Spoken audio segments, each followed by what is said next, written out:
Hi hello नमस्कार मैत्रिणींनो, मी कोमल स्वागत करते तुमचं आपल्या एका छानशा व्हिडिओमध्ये। तर आज आपण बघणार आहोत लच्छा पराठा, ते पण मैद्याचा वापर न करता गव्हाच्या पिठापासून। तुम्ही जर चपाती खाऊन कंटाळा असाल तर चपातीला एक छान असा ऑप्शन म्हणून तुम्ही हा पराठा नक्कीच बनवू शकता। चला तर मग कसा बनवायचा तो बघूया।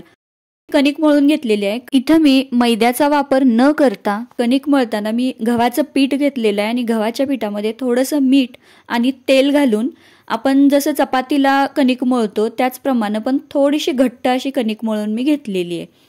आता या कणकेचा एक गोळा करून घ्यायचा आहे आणि तो पिठात छान असा बुडवून त्याची पारी लाटून घ्यायची आहे। पारी आपल्याला मोठी लाटून घ्यायची आहे, जेवढी मोठी होईल तेवढी मोठी पारी लाटायची म्हणजे आपल्या पराठ्याचे भरपूर लेयर निघतील। तर इथं मी छान अशी पारी लाटून घेते। इथं बघू शकताय छान अशी मोठी पारी लाटून घेतलेली आहे मी। आता या पारीवर आपल्याला तूप घालून घ्यायचं आहे।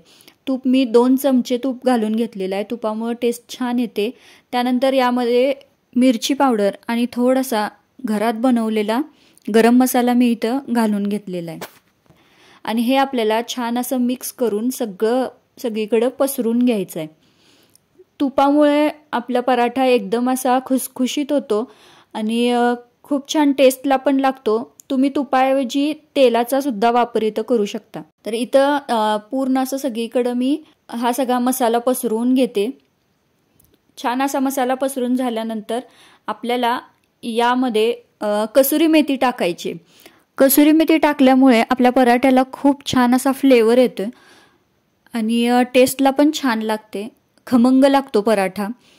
त्यामुळे कसुरी मेथी नक्की टाका। जर तुम्ही लहान मुलांना हा पराठा बनवणार असाल तर मिरची पावडर आणि गरम मसाल्याऐवजी तुम्ही ओव्याचा वापर इथं करू शकता, त्यामुळे पण टेस्ट छान लागते।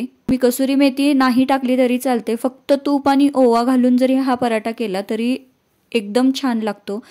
आता हे आपल्याला आपण लहान असताना पंखा बनवायचो, गोटीव पेपरचा जो पंखा बनवायचो त्या पद्धतीने आपल्याला हे सगळं फोल्ड करून घ्यायचं आहे।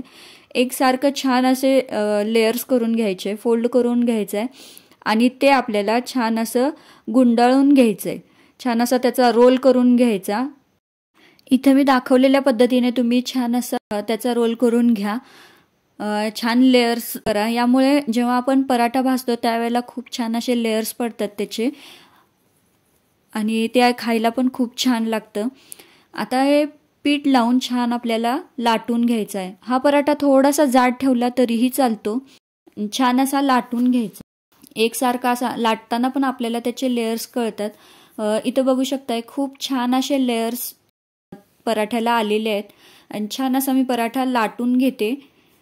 पराठा लाटून घेतल्यानंतर तवा गरम करून घेतला आणि तव्यावर हा पराठा छान असं दोन्ही बाजूनी मस्त असा भाजून घ्यायचा।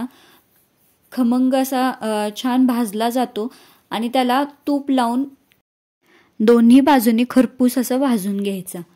खूप छान असा पराठा तयार होतो। हा पराठा तुम्ही मुलांच्या टिफिनमध्ये सुद्धा देऊ शकता आणि चहाबरोबर सुद्धा खाऊ शकता।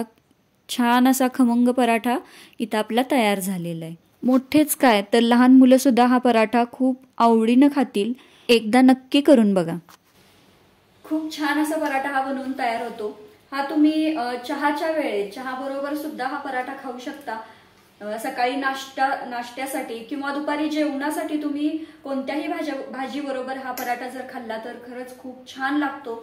मुलांना तुम्ही टिफिनमध्ये सुद्धा हा पराठा देऊ शकता, एक हेल्दी रेसिपीचा ऑप्शन तुम्हाला मिळेल। तर छान असा पराठा तयार झालेला आहे, नक्की एकदा करून बघा आणि व्हिडिओ कसा वाटला नक्की मला कमेंटमध्ये कळवा।